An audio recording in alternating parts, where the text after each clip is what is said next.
Magandang araw po. I'm Dr. Cecil Pimentel Campo, isang dermatologist sa Capital Medical Center and Asian Hospital and Medical Center. Ngayong araw ay pag-uusapan natin ang laser hair removal sa isang lecture entitled Mabuhok si Mabel.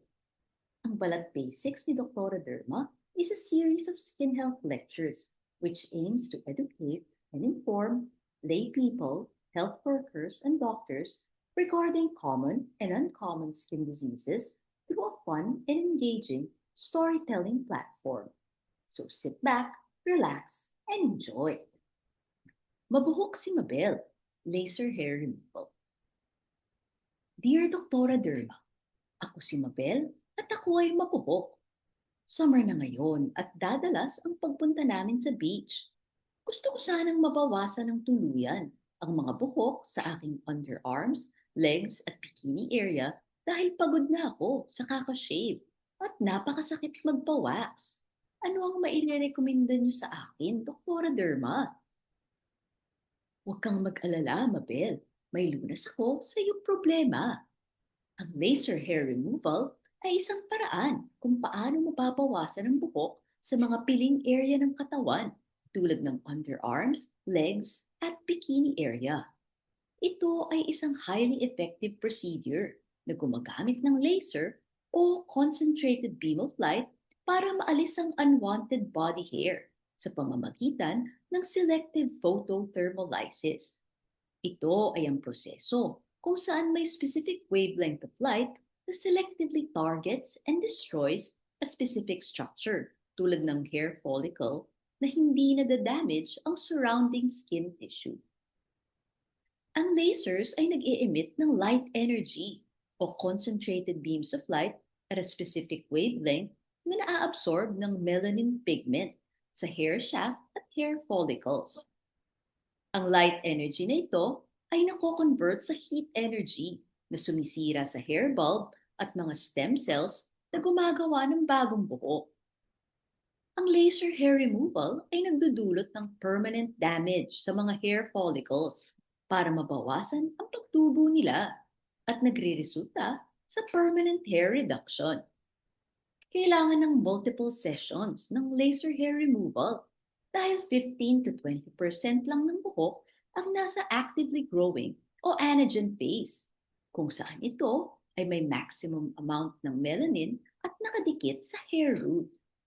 Dahil dito ay kailangan ng multiple sessions 4 weeks apart para ma-target ang lahat ng hair follicles ng isang area at maging mas effective ang laser hair removal. Hindi lahat ng laser hair removal devices ay pare-pareho at maraming iba't ibang klaseng devices na iba-iba rin ang effectiveness. Ang InMode Triton Diode Laser is a multi-wavelength hair removal laser for all skin types. It combines 3 wavelengths for permanent hair removal results and it is safe, painless, and effective. Meron din itong cooling tip para mapalamig ang epidermis at maiwasan ang surface burns. Paano ginagawa ang laser hair removal? Kumonsulta agad sa inyong board-certified dermatologist kapag meron kayong sakit sa balat, buhok o kuko o kung interested kayo sa mga procedures tulad ng laser hair removal. Bibigyan kayo ng inyong dermatologist ng instructions at recommendations para maging mas effective ang inyong laser hair removal procedure. Sundang mabuti ang mga instructions ng doktor para mabilis gumaling at walang side effects na maranasan. Kung oras ng mag-follow up, ay bumalik kayo sa inyong dermatologist. Mga dapat tandaan, huwag mag-wax o mag-pluck ng buhok 1 month bago ang laser hair removal procedure. Maaaring mag-shave, ngunit mas maganda kung makita ng dermatologist ang mga buhok para malaman kung saan at gaano kadami o kakapal ang mga buhok na dapat maalis. Huwag gumamit ng beauty products such as antiperspirants o lotions sa araw ng laser hair removal para makaiwas sa irritation. Iwasan ang exposure sa init tulad ng exercise, hot showers o saunas pagkatapos ng laser hair removal. Iwasan din ang sun exposure sa mga areas kung saan nag-laser hair removal para makaiwas sa skin damage.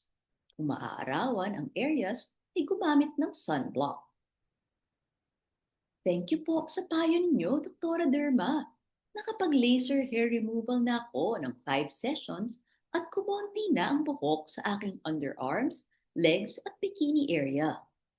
Hindi ko na kailangang mag-shave at mag-wax. Nakakapagsuot na ako ng sleeveless, shorts, at kahit swimsuit na hindi nababahala. Maginhawa ang buhay. Nagpapasalamat, Mabel. Alam ba ninyo, ang laser hair removal ay isang highly effective procedure na gumagamit ng concentrated laser beams para maalis ang buhok sa pamamagitan ng selective photothermolysis. Kailangan ng multiple sessions ng laser hair removal dahil 20% ng buhok lang ang nasa actively growing phase. Kaya't kailangan ng multiple sessions 4 weeks apart para ma-target ang lahat ng hair follicles sa isang area. Thank you po sa pagpapanood ninyo nitong video at sa pagpatuloy ninyong pagsuporta sa Balat Basics ni Dr. Derma.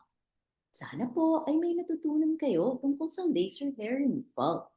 Kung kayo ay may mga tanong o skin concerns, you may visit me at my clinic at Capital Medical Center or Asian Hospital and Medical Center. Maaari niyo din pong panoorin ang mga ibang Dr. Derma videos and shorts sa YouTube, TikTok, Facebook at Instagram. Just search po for Dr. Derma with a K and like and subscribe.